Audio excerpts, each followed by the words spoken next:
Davos లో జరుగుతున్న world economic forum సదస్సులో భాగంగా మంత్రి నారా లోకేష్ ఎంఎన్సి ఐటీ సంస్థ Cisco vice president Francine Katsoudas తో మంగళవారం అనగా జనవరి 21న భేటీ అయ్యారు. ఈ సందర్భంగా సిస్కో జీసీసీ అన్ని విధాల అనుకూల వాతావరణం కలిగిన విశాఖపట్నంలో జీసీసీ సెంటర్ ఏర్పాటు చేయాలని లోకేష్ కోరారు. అందుకు ఆ సంస్థ వైస్ ప్రెసిడెంట్ ఫ్రాన్సిస్ సానుకూలంగా స్పందించారు.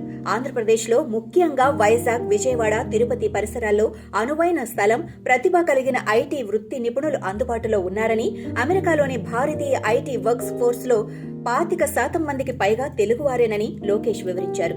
ఏఐ, క్వాంటం కంప్యూటింగ్, బయోటెక్నాలజీ, పునరుత్పాదక ఇంధన రంగాల్లో నైపుణ్యాభివృద్ధి ద్వారా డీప్ టెక్ హబ్ గా ఏపీ మారనుందని, అతిపెద్ద టాలెంట్ పూల్ ఉన్న దృష్ట్యా కంపెనీ దీర్ఘకాల వ్యూహానికి ఏపీ అనువుగా ఉంటుందని లోకేష్ ఈ సందర్భంగా సిస్కో వైస్ ప్రెసిడెంట్ కు వివరించారు.